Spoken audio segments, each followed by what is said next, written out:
After playing for just a few short weeks, I knew I wanted to do whatever it took to work on the game. Destiny changed my life back then. New Bungie just began a journey of what Destiny could be and what it could mean. Some degrees like me and walked into Bungie at first time. Dark Blood just shipped and the team had already had their eyes up, outlining ambitious plans for the future. It was clear that everyone at Bungie loved Destiny fiercely and believed in the future as much as I did. Flash forward to today, Season of the Chosen has launched. It's incredible to see how far the game has come. Right now, my Guardians crushing battlegrounds, perfecting the new build for Master Law sectors, gilding titles, progressing seasonal challenges, working on Catalyst for some of the most unique exotic weapons we've ever added to the game, and experiencing more seasonal narrative progression in Destiny than ever before. Somebody think about how these systems and this content didn't exist 2 years ago, last year, even last month. True. Destiny has so much to offer, so many different types of players, and even more than that, I mean something different to each player. Expressive.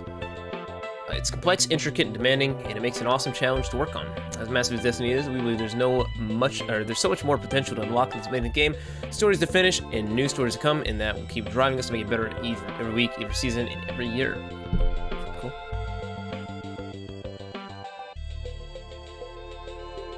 The Witch Queen, Lightfall, and beyond! Okay. Last summer, we outlined our ambition for the next era in Destiny 2 by announcing a full arc starting with Beyond Light, followed by Witch Queen and Lightfall. As we begin the skill production on the Witch Queen. Last year, we made a difficult but important decision to move its release to early 2022. Yeah, that makes sense. Sucks cock, but okay. We needed to add an additional unannounced chapter after Lightfall to fully complete the first saga of Destiny. Oh.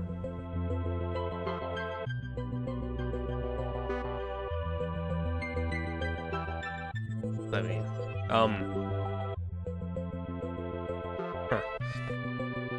we thought about moving Destiny's annual release to the early half of the year, primarily for the health of the team, but the Witch Queen and not being tied to legacy expectations allowed us to make this choice early for 3. Okay. So,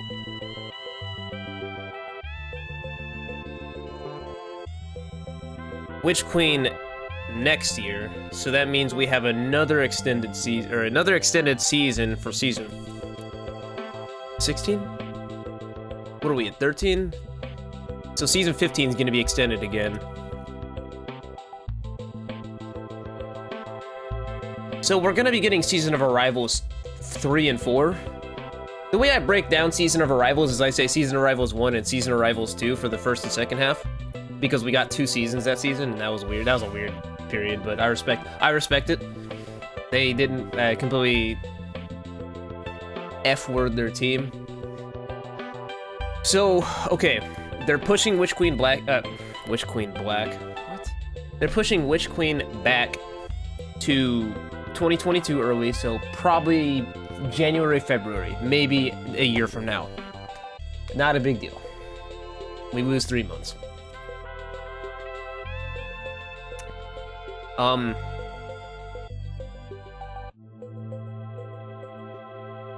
that mean we're getting a fifth? Are we getting a 5th season in Beyond Light? Oh, what the fuck? That's trippy. Okay, the Witch Queen represents an important evolution in the ongoing story of Destiny. Okay, ongoing story of Destiny 2, Beyond Light built the foundation, allowed us to weave the world building of Destiny and Destiny 2 together, but the Witch Queen will light the fire in a strongly interconnected narrative across Lightfall and beyond, unlike anything we've ever attempted before, with characters, arcs, heroes, and villains that persist over multiple future releases. Even more importantly, the conclusion of these releases will also conclude the Light and Darkness saga. Huh. That means Destiny 3 is going to be a Dark Age game, so look forward to that. Light and Darkness saga, and the conflict we first introduced with the launch of Destiny many years ago. So we've developed. That's a scary thought. So from a narrative designer's perspective, or like a narrative director's perspective, that's scary. So the Light and Darkness saga, Lightfall that's it, dude. That's the conflict we first introduced with the launch of Destiny many years ago. We've been developing the Witch Queen. We realized that we needed this release to be first of many moments crucial to the story of Destinies. So much leading to, and depending on what happens to the Witch Queen, we wanted to make sure that we gave ourselves enough time to build the journey in the right way, starting with an exceptional first chapter in the Witch Queen. With Destiny now committed to being an everlasting, ever-evolving world, we want to make sure that we are still taking the time to upgrade the systemic foundation of Destiny 2 to support everything we want to do in the future. Our ultimate vision for Destiny 2 still stands: a definitive action MMO, unified global community, where you can play Destiny anywhere with your friends. For 2021, this means upgrading our approach to keeping Destiny's weapon and armor game fresh, refining our vision for PvP, capital V, implementing transmog. We call that trans. Let's go ahead and fix that real quick. Y'all already know what we call this. You already know what we call this. Let's go ahead and fix that. Transpog. Implementing transpog. Adding crossplay. More below. Alright. Finally, most important reason, we're proud to be uncompromising when it comes to our commitment to the health of our teams. COVID-19 keeps us away from the office, and a large amount of work on our plates. We need to move the date in order to make sure it's both this year's updates and the Witch Queen both delivered at the quality we strive for and on a schedule that made sense for everyone involved. Fair enough. This is not a choice we took lightly. As someone close to the Witch Queen's progress, there is no more than us, and let's get it out. Okay, so they're like, fuck, it sucks, but this is how it is. Respected. We need to talk about what's happening in 2021, Guardian. Let's get to it. When D2 to be a space western, I want you to subscribe to this channel. It's not a question. Subscribe to the channel. I'm not fucking playing.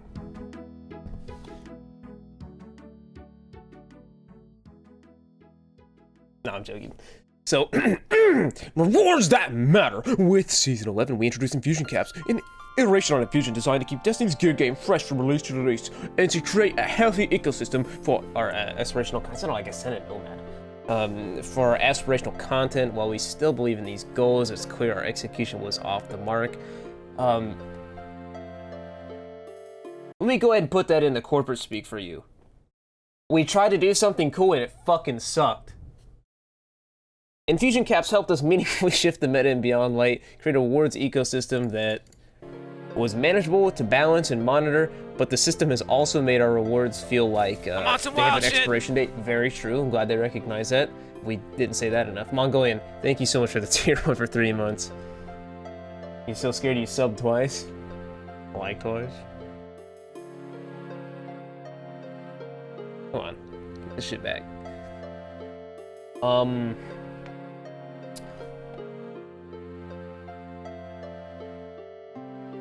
Made playing our legacy content feel shallow. Remember how I said, remember how I was talking about, this is how it should have been. This is how it should have been. Talking about doing the Dreaming City reset. Like, I should have been able to go back and do this still, and it was worth something. In other words, you earn in Beyond Light and subsequent seasons to feel like valuable tools you can use in incredible challenges. Witch Queen sort of making a change so that any armor weapon that can currently be infused in max power will be okay permanently. So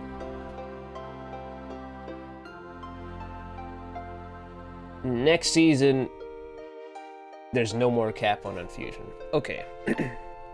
Trustee, Falling Guillotine, and all the high stat armor earned this year to take on the Raiden Witch Queen. That's pretty sick. Yo, Salem, thank you so much for the tier 1 for 14 months, dude. I appreciate it. Appreciate it a ton. 14 months, by the way. Nice poster. Yeah, it's a Quake 3 poster. I showed it a couple streams ago.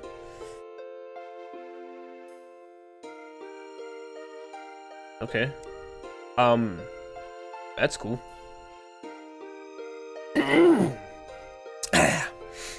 While we still strongly believe that Destiny needs a method to shift our meta in the game's most challenging activities, we don't believe Infusion Caps are the right answer. Taking this time here to research and validate a plan that creates a fresh and bounceable ecosystem for our most aspirational content, one that doesn't make our rewards feel like they have an expiration date. We learned a lot this year and don't want to rush finding the best plan, so don't expect to hear anything more about this until after the Witch Queen. We won't be capping any more weapons. We must consider more variables in the game balance, yeah. Biggest outlays PvE and PvE. Looking at you, Felwinch's Warmind cells. Funny how I made the tweet earlier today saying that Warmind cells are comically fucking busted. No, yeah. So worth knowing, I decided to run anyway in Season of Rivals 1, and it turned out Warmind cells are fucked up. I like Warmind cells, but they're way too good, dude. They are way too good.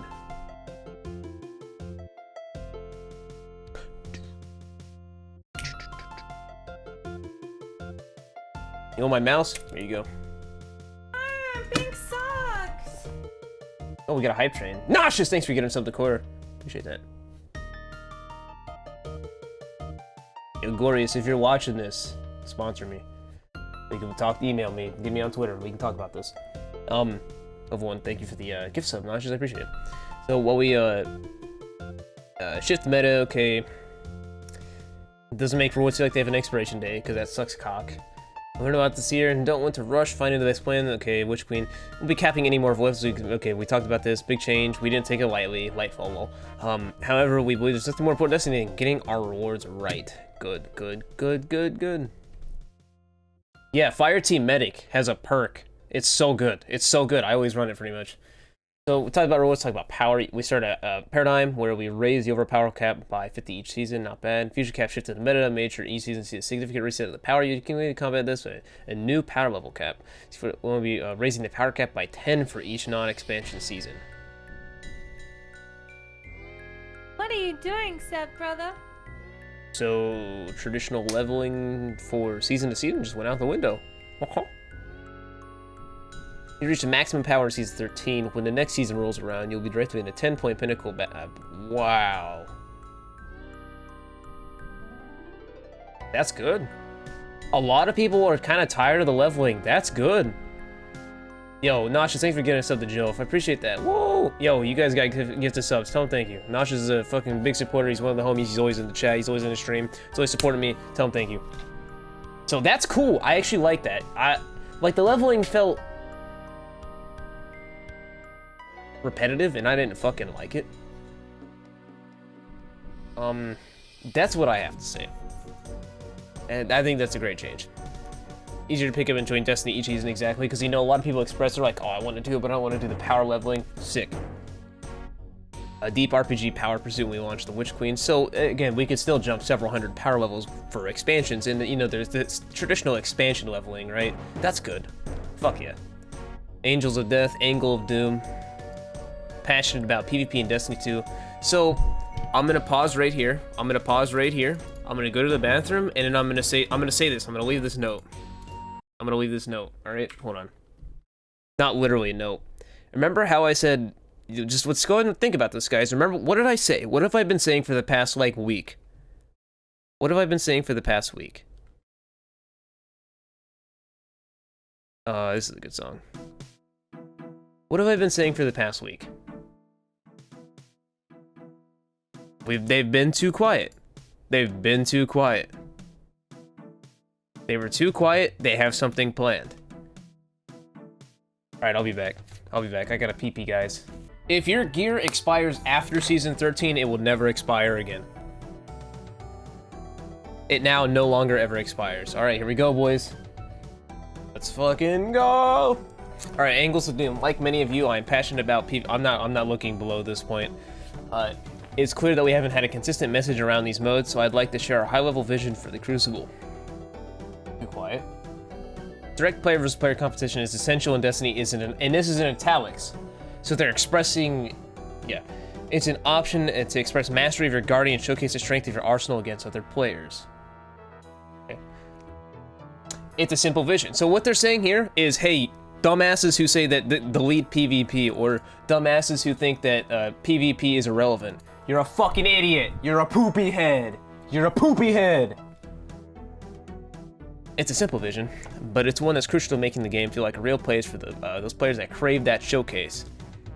Where the rewards you've earned clearly demonstrate and how you built your Guardian all matter. Talking about my Guardian's drip.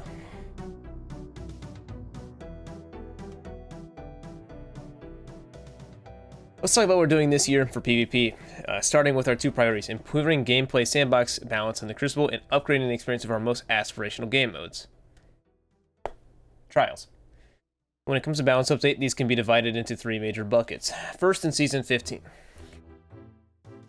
We will be addressing 3 peaking in Trials and Competitive. It's called Survival. That means they're changing the mode. That's context clues. In these modes, emotes will be disabled and players will be unable to pull out any third-person weapon that doesn't have ammo. Okay, good. That's a good middle ground. Third-person experiences are part of what make Destiny's gameplay feel so good, but it was clear in our most competitive arenas that these mechanics were being used in ways that we did not intend. It's a tricky problem to solve in Destiny's complicated sandbox. Yeah, it's a great starting point. I agree. Next season changes stasis in the light subclasses in order to achieve a healthier balance of subclasses in the Crucible. Across seasons 13 and 14, we'll be adjusting stasis in the Crucible in order to bring its overall effectiveness in line with our light subclasses.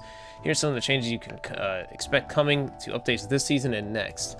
Alright, so Behemoth the Titan, the decreased super damage reduction, so it's no longer going to be like Spec Blades. Increase super energy cost when performing light attacks. Okay, remove A over. Oh, thank God. Thank God. Reduce traveling efficacy of Shiver Strike when slowed. That's what that is, right? That's Shiver Strike. Revenant, decrease Withering Blade damage and tracking. I wonder what that's actually gonna look like. Decrease slow stacks applied to oh, thank God. Remove Shatter Dive damage reduction. Yeah, that needed to go anyways. That should have never been a thing. Oh, also, hello everyone. Shadebinder. Fix bug where Iceware bolts wouldn't track towards targets immediately on creation. That's weird. I noticed that. I remember talking about that, like, why does this happen? Fix bug where Shadebinder super projectiles are not tracking until... Okay, so I knew, dude, I told you, there's something wrong with this fucking class. I swear I'm just crazy. I swear I'm shit. I'm like, I guess I just suck cock. Decrease crystal shatter damage. Okay, good. Increasing damage reduction when frozen to provide more survivability for the victim. What does that look like, though? You know, what does that look like? Following the stasis tuning, in Season 15 we'll focus on light subclasses and release a set of targeted buffs to our most underutilized... Oh, no.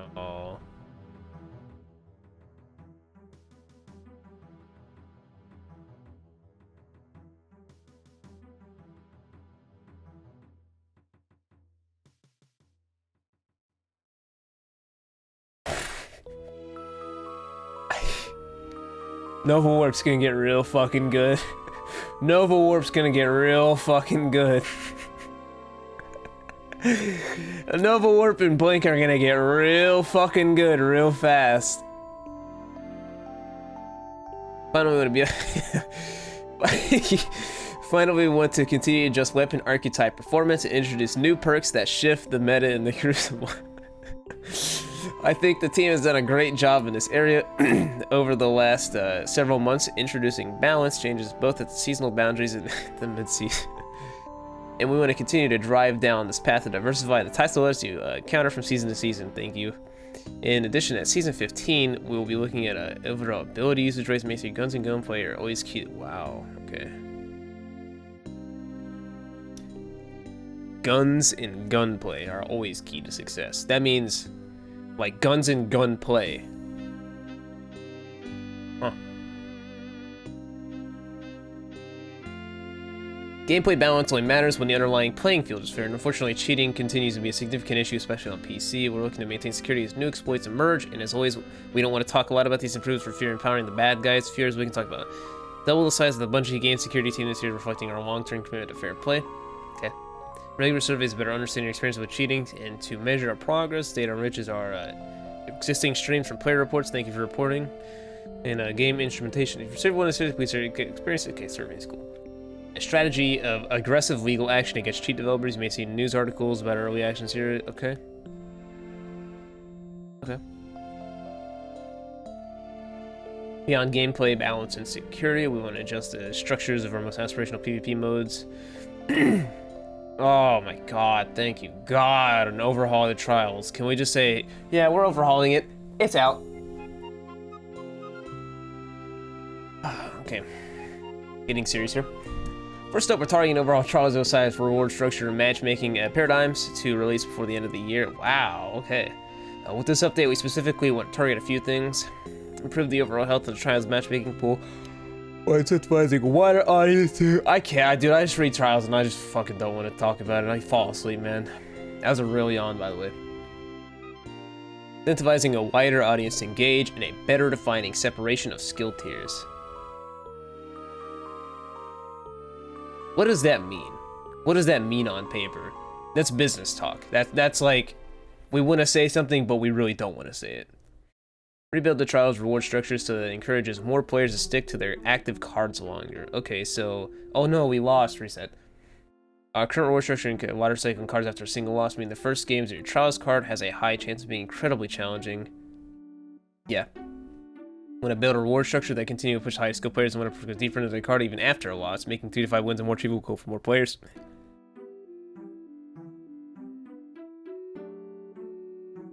Flawless might not be a requirement anymore with that. No, none of the solo players in Trial no, none of this, it's not necessary. Oh,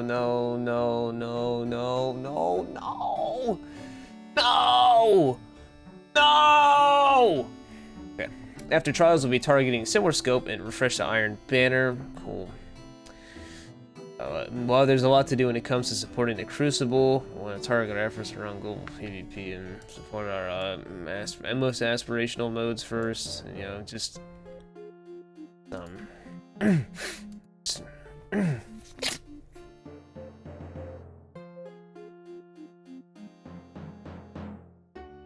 Praetor's Revenge. In Season 14, the Vaulted Glass will return. The team will have a lot more to say about it before launch. There are a few things I'd like to clarify now. Our philosophy behind bringing things out of the Destiny content vault is to keep them feeling like the content you remember while updating them to meet Destiny 2 difficulty and raid standards. High-level experience from the same, you should expect raid teams to have a few tricks up their sleeves. Okay, so they're gonna fuck you over. VOG will also launch with contest mode in the first 24 hours and a World's Fist. Really, for VOG? Okay.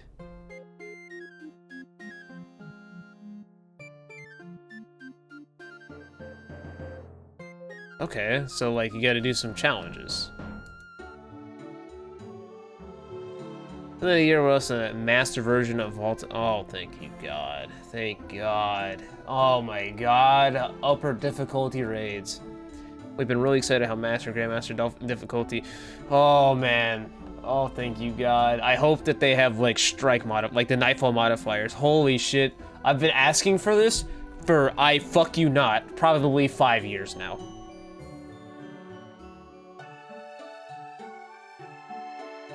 I'm really excited about how Master Grandmaster Knight difficult. Okay, increasing the potency of content and the importance of executing mechanics. All our future rad raid and dungeon content to offer master difficulty versions. Players can earn raid and dungeon gear while we aren't able to commit to a season 14 timeframe for Master VOG. So it's possible, but they're not committing to it. We do want to take the time to develop a sustainable structure that. Okay, cool. Getting reacquainted with Ada. Wow. Wow. 801 is returning to the tower. Take any they have in their collection. Okay. Transpog. Armor synthesis. Set of bounties. Highlight it. Okay.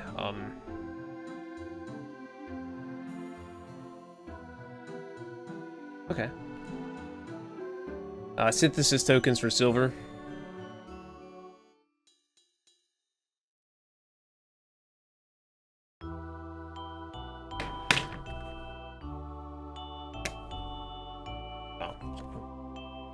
The credit card ready. Once you've acquired some new universal ornaments, you want to head over to your new appearance screen in the character menu and manage the ornaments in one place. You'll also find that you can apply shaders here individually or on all pieces of your equipped armor with one click. Okay. We need to try out a bunch of new looks in Season 14. Trade shaders to be pro locked. Ooh. Season 14! Do we get Transpog next season? We do. Oh my God. Holy shit. Dude, it feels like 5 years ago. Synthesis materials as a reward for completing seasonal onboarding quests. Okay. Okay, let's see. Oh, they finally fleshed this out. Wow, that looks nice.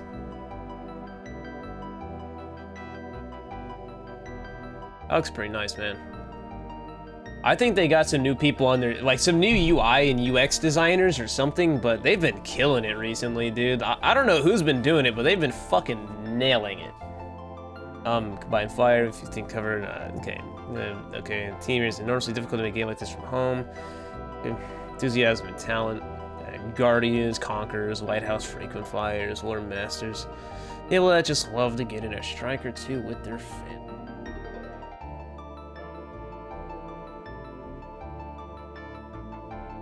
Crossplay in Season 15. Eternal rollouts and alpha test Season 14. Play with all your friends no matter what platform you call home. Matching console and PC players. Okay.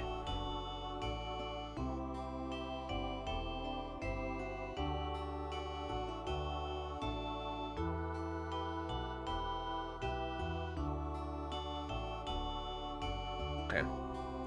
Ikora had not been present in Destiny 2. We missed her as well. She'll be playing a pivotal role in the Witch Queen. Good. They've showed this screenshot before. Beyond Light, we introduced stasis subclasses like Solar, Arc, Void. This is Photoshop, by the way. Stasis will continue to evolve into a fully supported damage type. Our first round on legendary stasis, energy, and power weapons. I hate stasis. Whatever. I'm gonna have an open mind. Recently in Season 13, we rolled out Phase 1 of our new Gilded title system, where players can gild our ritual titles like Conqueror, Unbroken Dredgen, and Flawless each season in Phase 2. Guild title now display how many times the title's been gilded in the past. Okay, so like I said, you can fucking, it has a counter on it. Nope, no, Sides, they don't have a counter. It doesn't have a counter. No, you don't know what you're talking about, Sides. You're an idiot. Anyway. It was how exciting for the year playing and beyond. Little treat for sticking through this.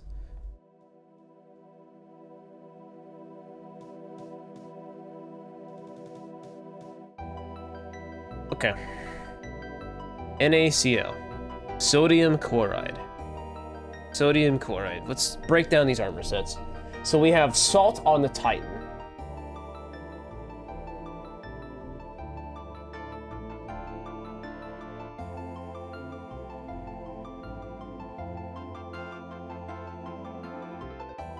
The Warlock one, okay, so this like robe, this robe looks fucking stupid to me. I don't like it. But I understand why people would. I like the whole trench coat appearance. We got some radios here on the Hunter. The Hunter thing looks cool. Titan looks really cool. Titan looks like some fucking, I mean, it has NaCl on it, it's salt.